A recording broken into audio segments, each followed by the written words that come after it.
বিসমিল্লাহির রহমানির রহিম। সুপ্রিয় শিক্ষার্থীবৃন্দ, আসসালামু আলাইকুম। আমি মোহাম্মদ আমজাদ হোসেন, সহকারী শিক্ষক, ব্যবসা শিক্ষা শাখা, বর্মি ইউনিয়ন উচ্চ বিদ্যালয়। অত্র বিদ্যালয়ের পক্ষ থেকে অনলাইন ক্লাসে যে ধারাবাহিক কার্যক্রম চলছে, সেই ধারাবাহিকতায় আজকে আমি নবম ও দশম শ্রেণীর হিসাব বিজ্ঞান বিষয়ের অধ্যায় অষ্টমের নগদান বই সংক্রান্ত একটি উদ্দীপক নিয়ে তোমাদের মাঝে হাজির হয়েছি। আশা করি তোমরা সকলেই বোর্ডের মধ্যে আমার লেখা উদ্দীপকটির দিকে লক্ষ্য করবে এবং এটি খাতায় নোট করে নেবে। তো সুপ্রিয় শিক্ষার্থীবৃন্দ, আজকে আমি যে অধ্যায়ের উপরে এখন উদ্দীপকটা লিখেছি সেটা হচ্ছে নগদান বই। তো আমাদেরকে আগে জানতে হবে যে নগদান বইটা কী। একটি কারবার প্রতিষ্ঠানে দৈনন্দিন অনেক ধরনের লেনদেন সংগঠিত হয়। তার মধ্য থেকে যে ধরনের নগদ লেনদেনগুলো সংগঠিত হয়, অর্থাৎ একটি কারবার প্রতিষ্ঠানের নগদ প্রাপ্তি ও প্রদানগুলোকে একত্রিত করে যে বই প্রস্তুত করা হয় সেটাকে বলা হয় নগদান বই। তো আমাদের পাঠ্যপুস্তকের মাধ্যমিক স্তরের পাঠ্যপুস্তকে এখানে 4 ধরনের নগদান বইয়ের কথা বলা আছে। 1 গড়া নগদান বই, 2 গড়া নগদান বই, 3 গড়া নগদান বই এবং খুচরা নগদান বই। তো সুপ্রিয় শিক্ষার্থীবৃন্দ, আজকে আমি এখানে যে উদ্দীপকটা লিখেছি এটির আলোকে এখানে ক নম্বর প্রশ্নের সমাধানে জাবেদা প্রস্তুত করেছি।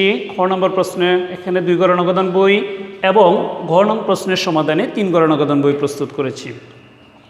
তো আমি উদ্দীপকটি পড়তেছি, তোমরা সকলে লক্ষ্য করো। 2019 সালে জানুয়ারি মাসে শুভা এন্টারপ্রাইজের লেনদেনগুলো ছিল নিম্নরূপ। জানুয়ারি 1 তারিখে হাতে নগদ টাকা ছিল শুভা এন্টারপ্রাইজের 50,000 টাকা, ব্যাংক জমাতিরিক্ত 30,000 টাকা। আরিফ সরাসরি ব্যাংকে জমা দিল 3,000 টাকা। 10% বাট্টায় পণ্য ক্রয় আছে 10,000 টাকা। ব্যাংক হতে উত্তোলন করা হয়েছে 5,000 টাকা। মাজেদের নিকট নগদে 7,000 টাকার পণ্য বিক্রি করা হয়েছে। ব্যাংকে জমাদান আছে 3,000 টাকা। হাসানকে 5,000 টাকা পাওনার পূর্ণ নিষ্পত্তিতে 4,800 টাকা প্রদান করা হয়েছে। 200 টাকা বাট্টা মঞ্জুর করে আরাফাতের নিকট হতে 3,000 টাকা প্রাপ্তি। 3,000 টাকার দেনা চেকে পরিশোধ করা হয়েছে। মালিক ব্যক্তিগতভাবে ব্যাংকে জমা দিল 3,000 টাকা। বেতন নগদে প্রদান করা হয়েছে 1,000 টাকা। ভাড়া চেকে প্রদান করা হয়েছে 2,000 টাকা। ব্যাংক সুদ ধার্য করলো 300 টাকা। এখানে সর্বপ্রথম যে প্রশ্নটা আমি লিখেছি, অনগদ লেনদেনের জাবেদা দাখিলা দাও। তো আমরা এখানে অনগদ লেনদেন বলতে কি বুঝি, অর্থাৎ যে সকল লেনদেনে তারা নগদ অর্থে প্রাপ্তি বা প্রদান ঘটেনি এগুলোকে আমরা বলি অনগদ লেনদেন। আমরা এখানে যে দফাগুলো লিখেছি উদ্দীপকের মধ্যে, তার মধ্য থেকে জানুয়ারির 22 তারিখে যে দফাটা আছে তার মধ্যে আমি লিখেছি যে হাসানকে 5,000 টাকা পাওনার পূর্ণ নিষ্পত্তিতে 4,800 টাকা প্রদান করা হলো। অর্থাৎ এখানে 200 টাকা আমরা এখানে বাট্টা পেলাম। প্রাপ্ত বাট্টাটা হচ্ছে একটা এখানে অনগদ লেনদেন। তো এই যে বাট্টা পাওয়া গেছে এটার জন্য আমরা এটাকে যদি জাবেদায় লিখতে চাই তাহলে আমরা লিখব পাওনাদার হাসান হিসাব হবে ডেবিট, প্রাপ্ত বাট্টা হিসাব হবে ক্রেডিট। এখানে দায় হ্রাস পাইছে, এই জন্য পাওনাদার হাসান হিসাবকে আমরা ডেবিট করব। অর্থাৎ পাওনাদারের কাছ থেকে পাওনাদাররা যে টাকাটা পেত তার কাছ থেকে এখানে হাসান 5,000 টাকা পেত, তার মধ্য থেকে 4,800 টাকা তাকে প্রদান করা হয়েছে এবং তার কাছ থেকে বাট্টা পাওয়া গেছে 200 টাকা। তাকে কম প্রদান করতে হয়েছে 200 টাকা। এই জন্য আমি এখানে লিখেছি পাওনাদার হাসান হিসাব ডেবিট, প্রাপ্ত বাট্টা হিসাব হবে ক্রেডিট। একদিকে এখানে দায় হ্রাস পেয়েছে, অপরদিকে আয় বৃদ্ধি পেয়েছে এবং আমি এখানে কারণটা লিখেছি যেহেতু প্রাপ্ত বাট্টা হিসাবভুক্ত করা হলো। এরপরে আসি আমি 24 তারিখে আছে এখানে 200 টাকা বাট্টা মঞ্জুর করে আরাফাতের নিকট হতে 3,000 টাকা প্রাপ্তি। তো তাকে আরাফাতকে বাট্টা প্রদান করা হয়েছে 200 টাকা এবং আরাফাতের কাছ থেকে পাওয়া গেছে 3,000 টাকা।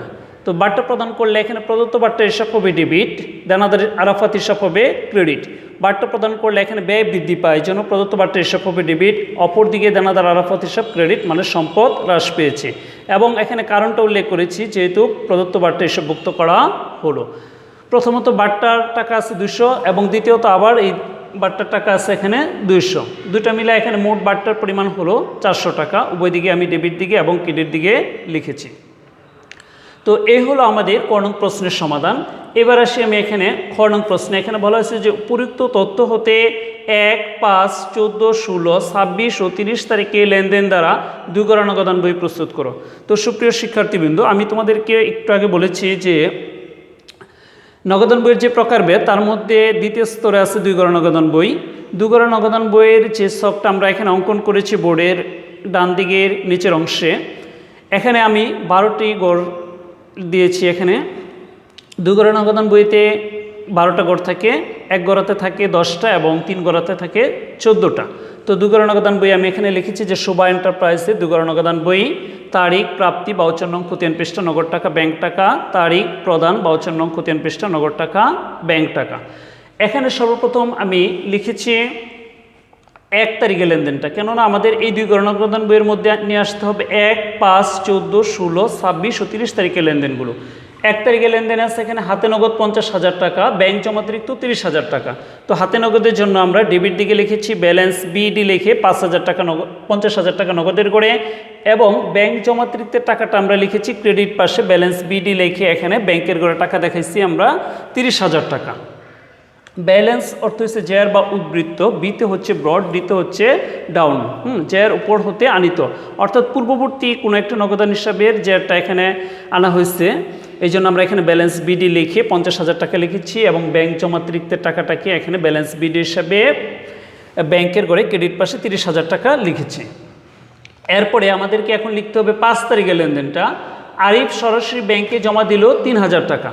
তো এখানে ব্যাংক হিসাব হবে ডেবিট, আরিফ হিসাব হবে ক্রেডিট।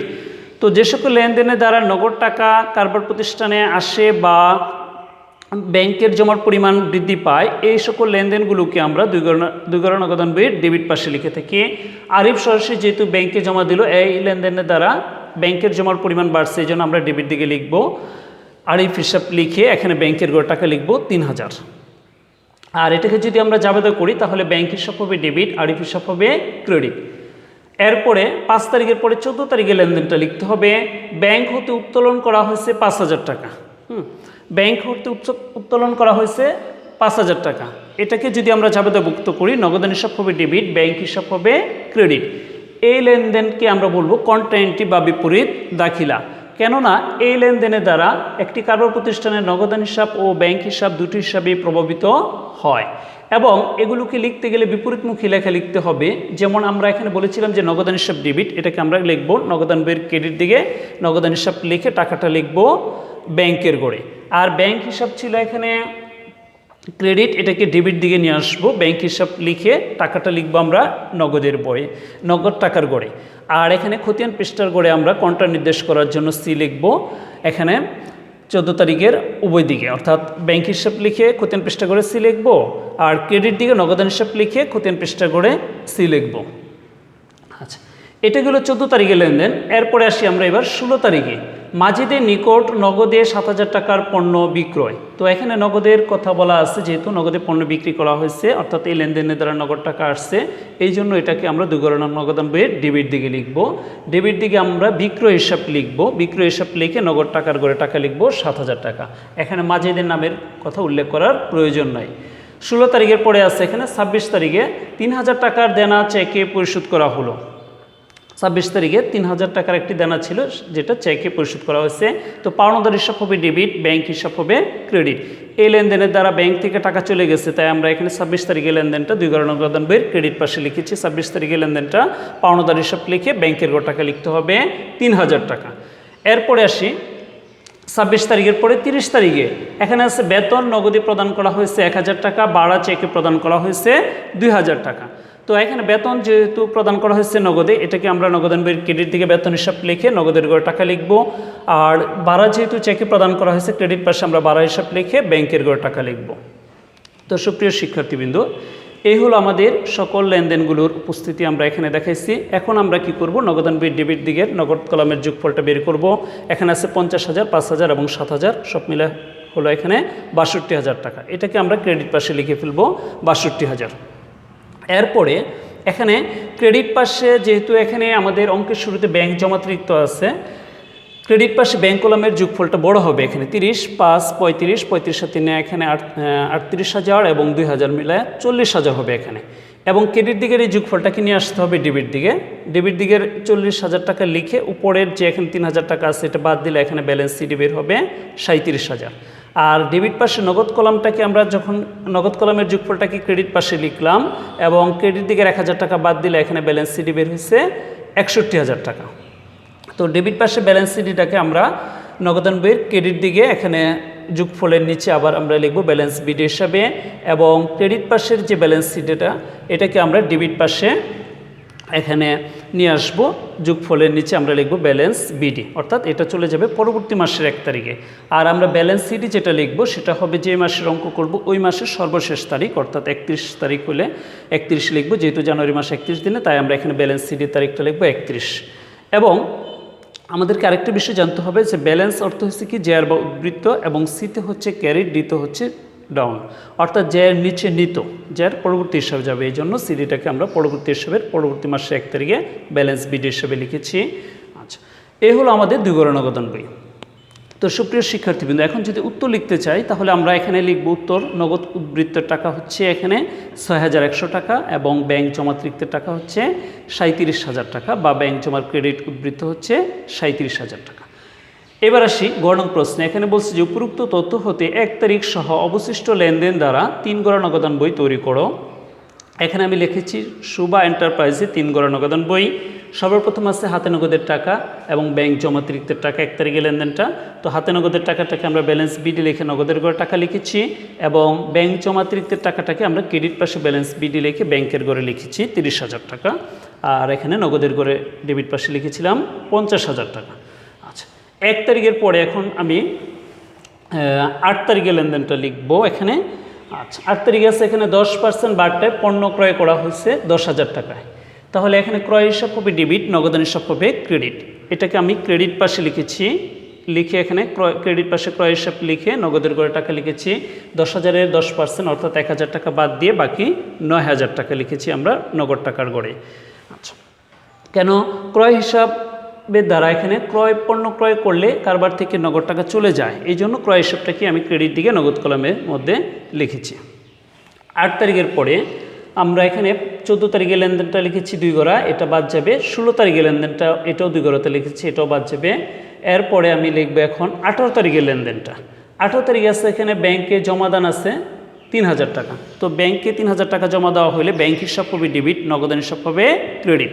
তো ব্যাংক হিসাব ডেবিট, এটাকে ক্রেডিট দিকে লিখতে হবে ব্যাংক হিসাব, লিখে নগদের ঘরে টাকা লিখতে হবে। আর ক্রেডিট পাশে ছিল নগদান হিসাব, এটাকে নিয়ে আসতে হবে ডেবিট দিকে নগদান হিসাব, টাকাটা লিখতে হবে ব্যাংকের ঘরে। এই লেনদেনকে আমরা বলি কন্টিনিউটি বা বিপরীত দাখিলা।